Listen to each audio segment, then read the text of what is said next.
Hello guys, this is Lay TV and welcome to my mini vlog. At isa pala akong OFW dito sa Taiwan. At samahan niyo pala ako guys dito. Ituturo ko kayo sa aming production. Kaya samahan niyo ako guys. Let's go! Yan guys, palabas na tayo nandun. Yan, samahan niyo ako guys. Yan, let's go! Yan, pababa na pala ako nandun. Samahan niyo ako guys. Yan pala yung mga nasa gilid guys is pagawa ng plastic yan. At pinakita ko na rin sa vlog yan. Itong nakaraan. Iba-ibang plastic yan guys yung gawa namin. Yan, yung RJ Festa.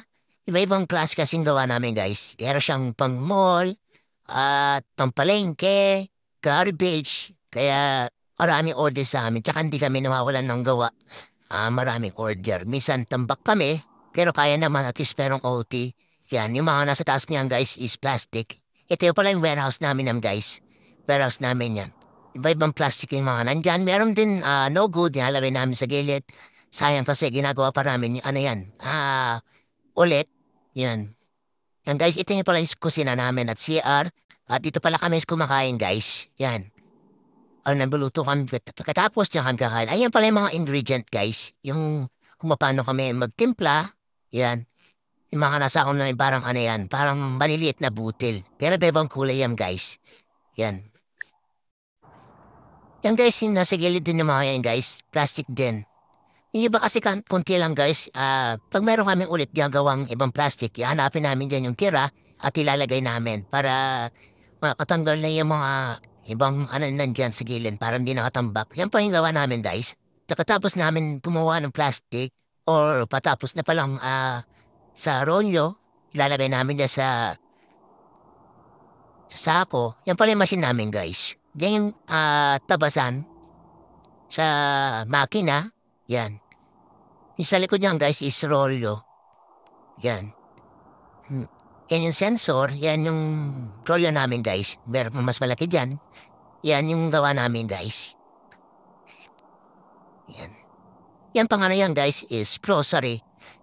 Sa mga namimili sa mga item. Kasi nag-deliver kami nakaraan. Nakita ko siya kung anong ilalagay dyan. Mga inka, juice, ganon. Yan pala yung thank you guys. Yan. Yan pala yung ano, machine namin. Minsan, gumagawa ng rolyo. Yan. Iba-ibang klase solid. Napakahangas ng gawa namin. Yan yung rolyo namin guys. Tambak kami. Nakaraan talaga ay tambak kami. Talagang kasing puno yung rolyo namin yung di sa production. Wala masyadong space. Kaya buti na lang na napabilis yung ano namin. Gawa dahil walang trouble yung makina. Misa kasi pag walang trouble yung makina, nahihirapan kami. Yan pa rin timbangan namin guys. Diyan namin tinitimbang. Sakpong 25. Pag 25 kilo, 25 kilo talaga. Mga 25 kilo, ganyan, 25.5, ganyan. Sumusobra ng kalahati. 25.25, ganun na rin. Basta ganun lang, wag ng 26. Yan pala yung gawa namin guys, sinalagay namin dyan sa sako. Nasa gilid din yan guys is, tasig din guys, hindi na ano yan. Kulang din yan guys, ayan, paggawa ng ano yan. Lalagyan ng mga damit, yan. Yung iba dyan, lalagyan ng mga malalaking pag bibili ka ng item na malaki, kasyang-kasya. Kasi iba-ibang tas ginawa namin, yung garbage, yan. Kita nyo guys, yan, pang pwede yung Yan, sa maliliit iba. na item. Iran nga naman iba-ibang Pang plastic gawa pang namin. store na maliit, ganon. Yan guys. Iba-ibang klase yung gawa namin na plastic. Iyan yung mga, namin, pangkat namin. Kung anong size. Yan. Kaya malilito ko rin dito guys. Kaya dapat mo talaga i-memorize yan. Yan.